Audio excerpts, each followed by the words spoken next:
Hello everyone, welcome to my channel. আমি মিষ্টি চলে এসেছি আর একটি নতুন ভিডিও নিয়ে। এটা ছিল জগদ্ধাত্রী পুজোর সময়, একটু কাজ ছিল, বেরিয়েছিলাম, একটু ঠাকুরও দেখে এসেছিলাম। জায়গাটা কোথায় বলো তো?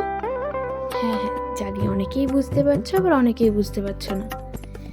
এটা হচ্ছে তেহট্ট। চন্দননগর, কৃষ্ণনগরের মতন এখানেও বেশ ভালোভাবে জগদ্ধাত্রী পুজো হয়, বেশ ধুমধাম করেই হয়। একটু বিকেলে গিয়েছিলাম, তো কয়েকটা প্যান্ডেলও ঘুরেছিলাম। এই যে তার মধ্যে প্রথম, যেটা একটু পুরোনো দিনের একটা বাড়ি টাইপের করা ছিল, ভিতরে আদিবাসী মানুষজনের মূর্তি বানানো ছিল। কিছু কিছু জায়গা ফাঁকা ছিল, ওখানে সম্ভবত আসল মানুষদের সং বসানো হবে।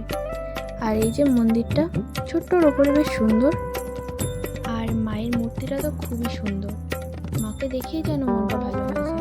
তারপরে বেরিয়ে পড়লাম এই যে রাস্তার ধারে লাইটিং দেখতে দেখতে যাচ্ছিলাম পরের একটা প্যান্ডেলে। সামনে দেখতে পাচ্ছ প্যান্ডেলটা? আমি প্রথমে বুঝতেই পারিনি প্যান্ডেলটা কি থিম করা হয়েছে। তারপর কাছে গিয়ে দেখলাম এটা পেঙ্গুইনের ওপর করা হয়েছে। বিকেলবেলা হলে কি হবে, রাস্তায় কিন্তু বেশ ভিড়, আর তেহট্ট সবসময় একটু জমজমাট থাকে। তারপর চলে গেলাম আস্তে আস্তে প্যান্ডেলে খুবই কাছে। এরপর একটু প্যান্ডেলের ভিতরে ঢুকবো বলে আমি আমার সাথে আরও যারা গিয়েছিল তাদেরকেও ডেকে নিলাম। এই যে তারপর আমরা প্যান্ডেলে লাইন দিয়ে ঢুকলাম। হ্যাঁ, বিকেলবেলাতেও লাইন ছিল। এই যে ভিতরে একটু পাহাড়, স্নোফল এইসব করার চেষ্টা করা হয়েছিল। পেঙ্গুইন, পাখি, ট্রেন, খুব সুন্দর লাগছিল কিন্তু ভিতরটা দেখতে খুব সুন্দর লাগছিল। হ্যাঁ, সব থেকে কিউট লাগছিল পান্ডাগুলোকে।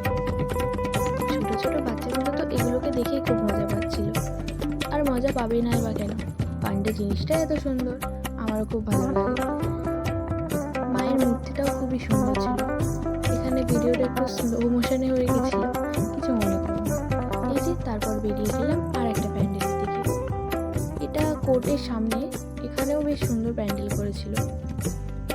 আসলে তেহট্টের মধ্যে অনেকগুলো পুজো হয়, কিন্তু সব জায়গায় যাওয়া তখন সম্ভব হয়নি, আসলে তাড়াতাড়ি বাড়ি ফেরার ছিল। এই যে আমি, আমার পিছনে প্যান্ডেল। এরপর প্যান্ডেলে গিয়ে দেখলাম মাকে অসম্ভব সুন্দর লাগছে। দিনের বেলাতেও লাইটিংগুলো জ্বালিয়ে দিয়েছিল, আসলে সন্ধ্যের আগে আগে তো, তখন থেকে লাইটিং জ্বালানো শুরু হয়ে গেছিল, দেখলেই তো আগে। এরপরে আরেকটা মন্দিরের সামনে দিয়ে যাচ্ছিলাম, সেখানে প্রসাদ দিচ্ছিল, নেবো ভেবেছিলাম কিন্তু আর দাঁড়ানো হয়নি ভিড় দেখে। এরপর চলে গেলাম আরও একটা প্যান্ডেলে। রাস্তায় কত সুন্দর লাইটিং করছে দেখতে পাচ্ছ। ব্যাকগ্রাউন্ডে কিছু আওয়াজ আসতে পারে, কেউ কিছু মনে করো না। আর এই যে আমাদের এখানে খুব সুন্দর করে পুজো হয়, ভাসানো খুব ভালোভাবেই হয়।